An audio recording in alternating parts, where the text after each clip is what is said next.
What's going on, everybody, and welcome back to Comic Breakdown. Starting off today's videos, we're jumping into the Ultimates, issue number 12. When it comes to the Ultimates, there's a lot going on. Most importantly, they're running out of time. In the last few comics, what we saw was the Maker's council member known as the Hulk. He brutally defeated this network of Ultimates. Doom was barely able to rescue them when She-Hulk had cried out that he arrived too late, that Iron Lad was dead. Somehow, miraculously, Tony survived. But after months of grueling recovery, with Tony returning, he learns a dark secret that Doom has been keeping from everybody. The secret: Hulk killed the Ultimates. So, make sure you guys have subscribed to the channel, make sure that you like this video, and with that being said, let's dive into this breakdown.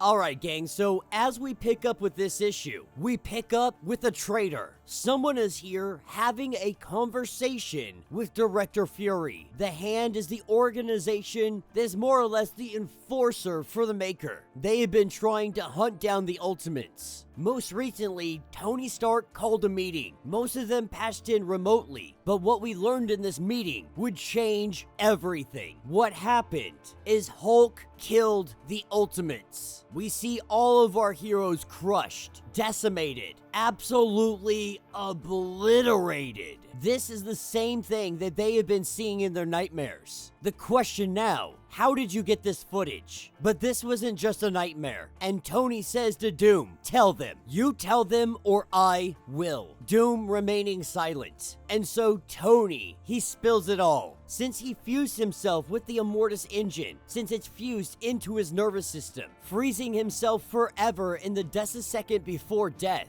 he's been catching up on everything that he missed. The engine allows him to see through time, at least sometimes. He's still trying to figure this out. When he looked back on that day when they had the meeting with Hulk, he sees two versions of the event superimposed, like two competing signals, one growing stronger as the other fades, one in which Doom got them all out in time, and the other where he didn't. And then everybody turns to Doom. He tells them all that it was all very messy. By the time he found them, what he found was unacceptable. So he intervened. This is what was happening, but it didn't have to be. And it isn't what happened anymore. Doom saved their lives. At this point, Tony's a little pissed off. He's saying, you've been lying to us. You've continued to lie to us and you broke our agreement. But the way Doom sees it, he saved everybody. Our agreement wouldn't even matter because you would be dead right now had I not done what I did. I did everything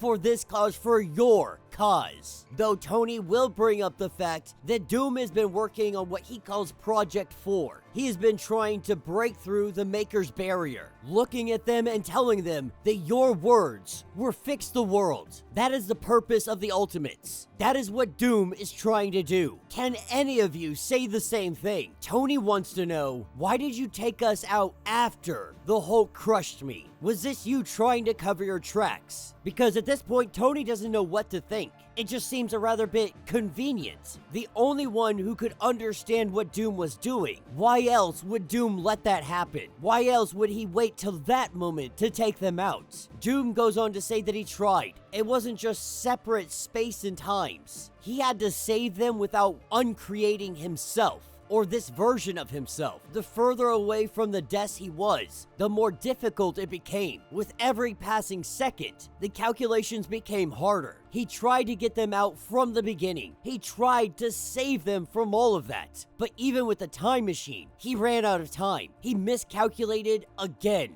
And this is where Doom really starts to lose it. We can see the psychological battle that he goes through. At first, this was Tony kind of attacking him, but in the end, we see the true struggle of Doom, telling Tony that it wouldn't work without him, without all of them, that he had to save them even if it meant risking everything, because the future, it is absolutely doomed without the Ultimates. If they died that day, there is no future. Doom says that none of this is working working though. They have not progressed enough and they are running out of time. They have credible intelligence from the far future that they've already lost. America shows us this. The Immortus engine lets them see into the past, kind of, but even when it comes to the Maker, the only thing he can see, at least after the city opens up, is white. But he does tell Tony that there are selfish motives to me wanting to break into the Maker's barrier. My family is in there, and I most definitely will save them once that wall comes down. Doom is determined to make a better world, even if he is not in it. Tony worries about the ramifications of this. His actions will be unpredictable. Unintended consequences will happen. Doom does point out that no matter what we do, that's going to happen. We are working in uncharted territories. Anything we do from this point forward is going to have unintended consequences. All of you talk about revolution, but when that decisive moment comes, even knowing we will fail, knowing an absolute certainty, you refuse to take the necessary steps. Doom wonders, why are we waiting? This world is a prison. What do we have to lose but our chains? This is why he lied. He knew that they wouldn't approve.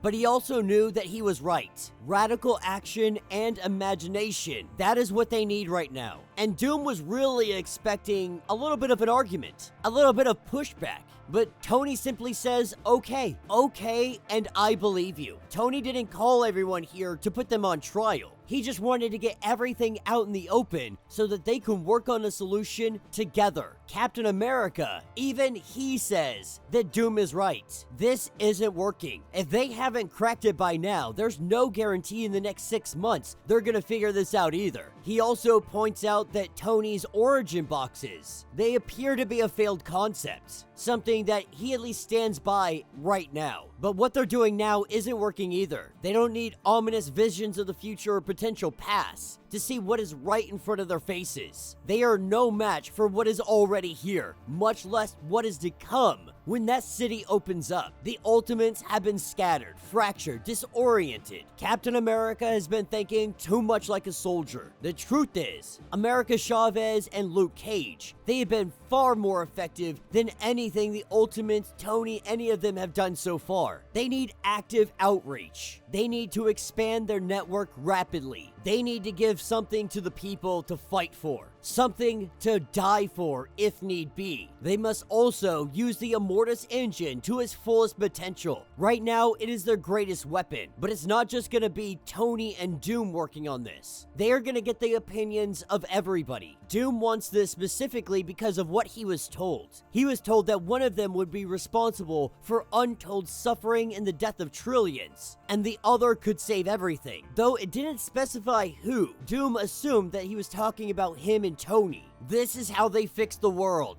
Ultimates 2.0 is hereby dissolved. Ultimates 3.0, this is where the fun begins. Picking back up with Director Fury, we find out who our traitor is. Our traitor is Wasp. Wasp is a traitor because Nick Fury has gave her assurances. When the time comes, and the time will come, so long as Wasp tells them everything, she has the personal guarantee. Her and her husband, both of their lives will be spared. Thanking her for participating in the Hand Informant program, Nick Fury says that they'll be in touch. We are now 6 months away from the Maker's return, and that will be the end of this issue. So let me know what you guys think down in the comments. The Ultimates never disappointing. To be true, to be honest, the Ultimates universe is absolutely out of this world. Marvel and DC right now are just kicking ass with their alternate universes. The Ultimate universe, the Absolute universe, both of those have just been absolutely freaking phenomenal. Alright, so this one gave us a lot of information. First, we see that the Hulk just absolutely decimates the Ultimates, rips them apart, kills all of them. Doom feeling like he has no other option, and he really did have no other option. He went back in time, he saved them, he brought them back. And while at first most of them were pretty upset with this, they came to accept it relatively quickly, understanding had he not done so, the Ultimates would be dead and the Maker would have won. It would be game over, there would be no resistance, there would be no fight. And so while the Ultimates regroup and they readjust themselves back into the mission, try to figure out exactly what it is they need to do and how it is they need to do it, it appears this information has scared some individuals. We saw Hank's dialogue throughout this comic. He was even saying, I don't want a cause to die for. Like, I'm not trying to be a martyr. It appears that Hank and Janet, they're both starting to get cold feet. But Janet, she is the first one to go to Director Fury. So scared after what she learned that the Hulk did to them. Terrified of what the Maker would do once he finally comes out of there. Because if the Maker can put the Hulk in check, if the Hulk can kill the whole lot of Ultimates, how the hell do they stand a chance once he comes out of that dome? This very thought, it must have terrified her. So much so that she ran into the arms of the enemy, giving over and spilling all the information, all in the hopes of protecting herself and protecting Hank. The thing about this, we saw the one shot with Nick Fury. Nick Fury seemed to start questioning what's going on in this universe. So while Janet is in here doing this, she may not be a traitor. Nick Fury may be the traitor. Based off the dialogue, it doesn't necessarily seem that way, but I got a feeling that Nick Fury is gonna fall on the right side of history once this all comes crashing down. But we have 6 months left. 6 months left until we have the arrival of the Maker. Let me know your thoughts. Let me know your theories. If you want to get caught up on everything that is going on with this series, go ahead, check out the link in my description as well as the top of this video. It is going to get you completely caught up on everything that is going on with this series. If you would like to support the channel, you can always do so by joining the channel membership. Much like Patreon, having multiple different tiers, from $1 to $50, from loyalty badges to comics every single month. Not only are you helping out the channel tremendously, you are getting tons of perks in the process. Now, if you're unable to do this, do me a favor, subscribe to the channel, like this video, hit that notification bell, and with that being said, until the next breakdown.